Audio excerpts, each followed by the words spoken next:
म्हणजे गडगेवाडीच्या सुमित भोसले या तरुणानं आपली स्वप्न पूर्ण करण्यासाठी थेट आपल्या नोकरीचा संपादक पदाचा राजीनामा दिला आणि थेट गाठलं ते सावंतवाडी आपलं गाव.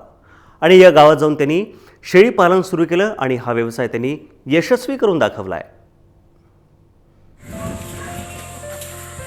गडगेवाडीच्या सुमित भोसले या तरुणानं गावी असलेल्या जमिनीवर शेळी पालन करण्याचा निश्चय केला आणि थेट गाव गाठलं.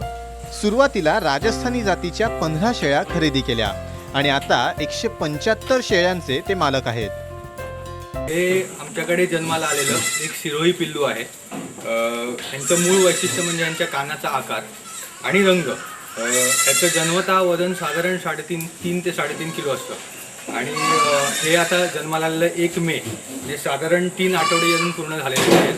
तरीसुद्धा याची वाढ बऱ्यापैकी व्यवस्थित झालेली आहे. याचं जन्माला जेव्हा आला हा तेव्हा ह्याचं वजन साधारण 3 ते 3.5 किलो होतं आणि आता हा साधारण 1 मे ते 18 मे आज 19 मे 19 दिवसात याचं वजन ऑलरेडी 5 ते 5.25 किलो झालेलं आहे. म्हणजे 2 आठवड्यात साधारण 2 किलो वजन त्याचं वाढलेलं आहे. आणि हेच जर आपण आपल्या गावठी शेळ्यांच्या पिल्लाशी बघितलं त्यांचं जन्मतः वजन साधारण 1.5 ते 2.25 किलोच असतं आणि त्याच्यानंतर त्यांची जेव्हा वाढ होते ती एक साधारण त्यांना 5 ते 5.5 किलोपर्यंत पोचायला कमीत कमी 2 ते 3 महिने जावे लागतात. तर त्या पद्धतीने सिरोही शेळ्यांची जी पिल्लं आहेत ती लवकर वजन वाढ या दृष्टीनेच आपण त्यांच्यावरती काम करतो आणि त्याच्यासाठी काही वेगळी मेहनत नसते. जे आपण गावठी शेळ्यांवरती काम करतो तेच जे खाणं त्यांना गावठी शेळ्यांना देतो तेच सिरोही शेळ्यांना देतो आणि त्याच्यात त्यांचं मूळतः अंगभूतच त्यांची वजनवाढ एवढी फास्ट आहे की त्या कारणाने शेळ्यांचा जो धंदा करण्याचा जो आमचा हेतू आहे त्या दृष्टीने याला भरपूर फायदा होतो.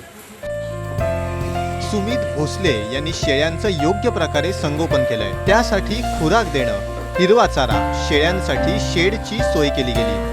शेळ्यांसाठी मका, बाजरी, रुंबड, शिवणी हा पौष्टिक चारा असल्यानं शेळ्या सुदृढ झाल्यात.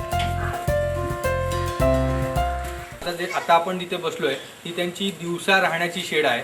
कारण शेळी हा प्राणी त्यांना हालचाल हवी असते, त्याचबरोबर त्यांना थोडंफार पाय मोकळे करण्याची जागा हवी असते, तर त्यांची आरोग्य आणि तब्येत चांगली राहते. तर त्या दृष्टीने आपण हा एक साधारण 650 ते 700 स्क्वेअर फीटचा एरिया फक्त कॉर्डन करून घेतलेला आहे. म्हणजे बाजूला फेन्स लावून घेतलेली आहे आणि त्यामध्ये हा मूळतः गाईचा गोठा होता पण तिकडे गाई नसल्यामुळे मग आता त्याचा वापर आपण अशासाठी करतोय.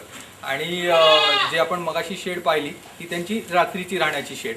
तर ह्या शेडमध्ये आपण त्यांना खाणं म्हणजे त्यांचं खाणं आहे दिवसभराचं ते टाइम टेबल वाईज जे आपण त्यांना देतो ते देण्याची सोय होते. त्यांचा औषधोपचार करण्याची तरतूद बऱ्यापैकी चांगली होते म्हणून आपण त्यांना दिवसा ह्या शेडमध्ये ठेवतो.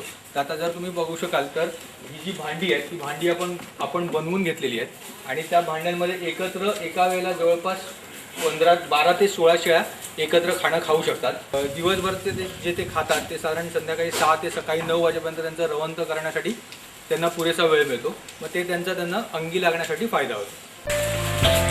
बंदिस्त शेळी पालन हा शेतीसोबत करता येणारा चांगला जोडधंदा होऊ शकतो हे सिद्ध करून दाखवले गडगेवाडीच्या सुमित भोसले या तरुणानं.